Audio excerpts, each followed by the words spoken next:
हर हर महादेव दोस्तों, आप सुन रहे थे मेरे साथ मैं तेरी हीर भाग 16। Film city Mumbai. निशी के शूटिंग पर न आने की वजह से वंश को आज अकेले ही शूट करना पड़ा। केडी और सुमित निशी को गलत न समझी, इसलिए वंश ने उन्हें झूठ कह दिया कि निशी की तबीयत खराब है। केडी ने वंश के कुछ सिंगल शॉट शूट किए और कुछ शॉट मायरा के साथ शूट किए, जिनमें वंश ने बहुत ही बढ़िया काम किया। मायरा तो उससे अच्छा खासा इंप्रेस हो चुकी थी। दोपहर से शाम तक शूटिंग करते करते वंश थक चुका था। केडी को मीटिंग के लिए बाहर जाना था, इसलिए उसने भी सुमित से पैकअप करने को कहा और खुद वहां से चला गया। वंश ने ठंडे पानी की एक बोतल उठाई और उसे खोलते हुए कुर्सी की तरफ बढ़ गया। गर्मी बहुत थी, इसलिए वंश ने चलते चलते अपनी टी शर्ट उतारी और उसे कंधे पर डालकर हाथ में पकड़ी पानी की बोतल मुंह से लगा ली। कुछ ही दूर बैठी मायरा एकटक वंश को देखे जा रही थी। उसकी नजरें वंश की आंखों से होते हुए होठों पर, फिर गर्दन पर, फिर सीने से होते हुए उसके एब्स पर जाकर रुक गई। वंश की पर्सनैलिटी काफी अच्छी थी। उसकी बॉडी के कट साफ नजर आ रहे थे। गर्मी की वजह से वंश ने बोतल में बचा पानी खुद पर उड़ेल लिया। पानी की एक धार किसी नदी की तरह वंश के एब से होकर गुजरी। वंश अपनी ही सोच में गुम था और मायरा अपलक उसे देखे जा रही थी। वह खुद को वंश की तरफ बढ़ने से रोक नहीं पाई। वह उठी और अदा से चलते हुए वंश की तरफ आई और उसके साइड में आकर उसके एब्स पर उंगली घुमाते हुए कहा, नाइस एब्स। वंश ने मायरा का हाथ नीचे किया और कहा, या थैंक्स, बट तुम्हारे लिए नहीं है। मायरा ने अपनी बाहें वंश के गले में डाली और उसकी आंखों में देखते हुए कहा, वंश, तुम्हें नहीं लगता हम साथ में अच्छे लगते हैं? वंश ने मायरा के हाथों को अपने गले से हटाया और कहा, शूटिंग खत्म हो चुकी है मायरा, और मेरा तुम्हारा बॉयफ्रेंड बनने की एक्टिंग भी। अभी मैं सिर्फ वंश गुप्ता हूं। Now excuse me please. वंश वहां से चला गया तो मायरा का चेहरा गुस्से से लाल हो उठा और उसने पैर पटकते हुए खुद से कहा, आखिर ये खुद को समझता क्या है? मायरा मैडम, वो आपके हाथ नहीं आने वाला, उसका मामला पहले से कहीं सेट है। मायरा के पीछे खड़े सुमित ने कहा। मायरा ने पलटकर सुमित को देखा और कहा, सच में उसमें कितना एटीट्यूड है। सुमित को अपनी फीमेल को स्टार से ठीक से बात तक नहीं करता। पहली सीरीज में ही इतना घमंड, अभी तो ये रिलीज भी नहीं हुई है। इसीलिए तो केडी ने उसे अपनी सीरीज में लिया है। कुछ तो बात है इस लड़के में, वरना कोई एक्टर तुम्हें भाव ना दे, ऐसा कैसे हो सकता है? मैं तो आज भी तुम्हारी अदाओं का दीवाना हूँ। सुमित ने मायरा के गालों पर आए बालों को उसके कान के पीछे करते हुए कहा, लेकिन मायरा ने ध्यान नहीं दिया। उसकी नजरें फिल्म सिटी से बाहर जाते वंश पर जो थी। फिल्म सिटी से बाहर आने के बाद वंश अपनी टी शर्ट पहन चुका था। वह अपना बैग संभाले साइड में आकर खड़ा हो गया। सूरज डूब चुका था और आसमान लालिमा लिए हुए था। वंश को निशी की याद आने लगी। उसकी आंखों के सामने आज नवीन के घर जो तमाशा हुआ वो आ गया और वंश मुस्कुरा उठा। उसे एहसास था कि वह निशी को पसंद करता है और निशी भी उसे पसंद करती है। वंश शर्माने लगा और शर्म से उसके गाल लाल होने लगे। वह खुद में ही बड़बड़ाया, हाँ, आज तो कमाल हो गया। मैंने उस हिटलर के सामने सीना तान के कह दिया कि मैं निशी को पसंद करता हूँ। मुझ में इतनी हिम्मत कहाँ से आ गई?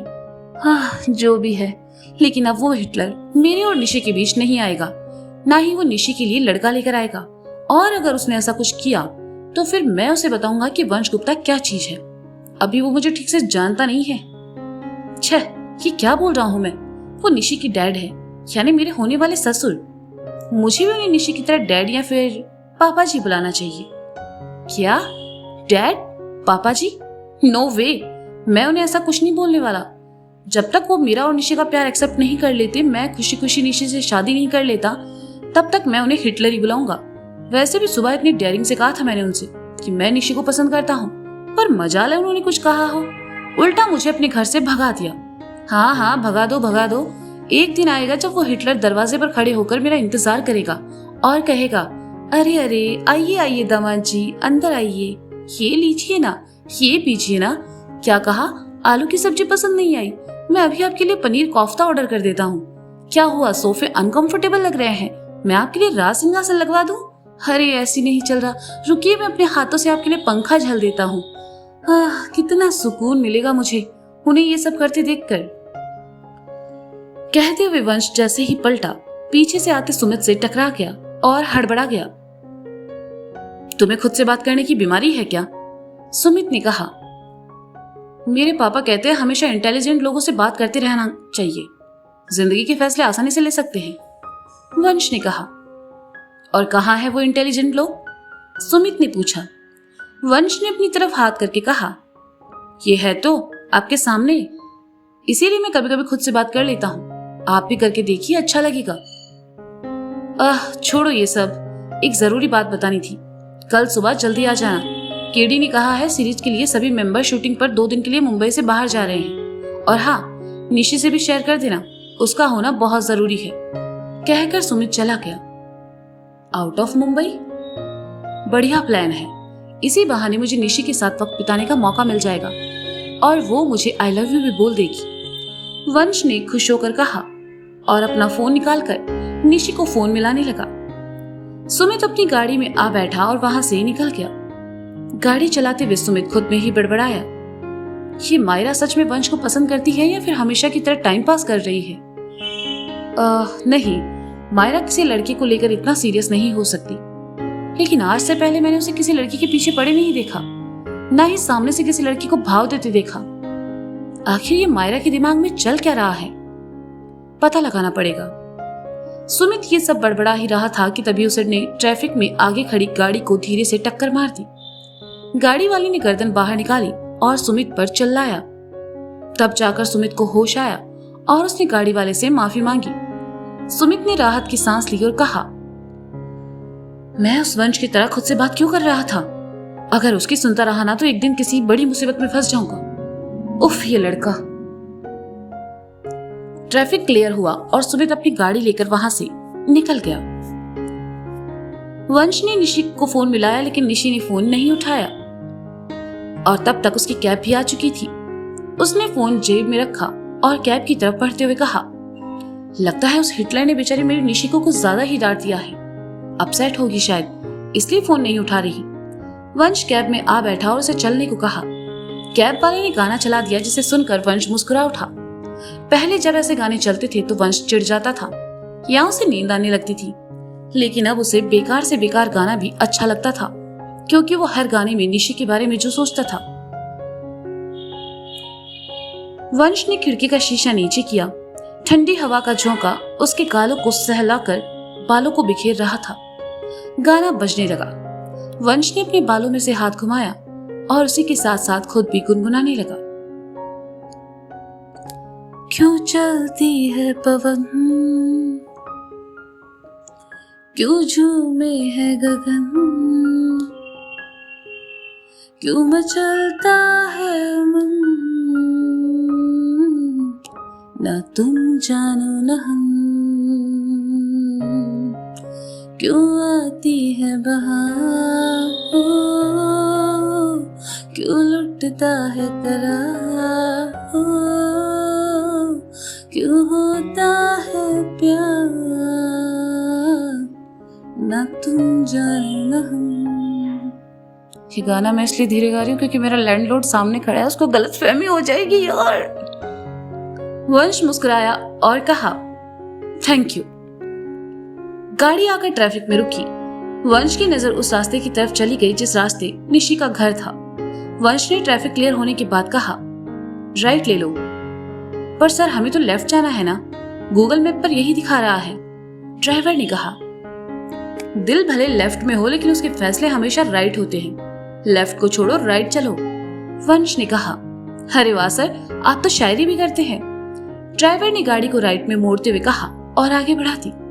यहाँ से निशी के घर पहुंचने में वंश को 40 मिनट लगने थे, इसलिए उसने अपना फोन निकाला और सारिका को फोन मिला दिया। सारिका से दिन में एक बार बात करना वंश की आदत में शामिल था और आज तो वह बहुत खुश भी था।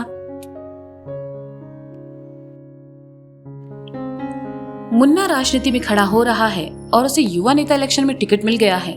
इस बात से भूषण बहुत आहत हुआ और पार्टी हाउस से सीधा प्रताप के घर चला आया।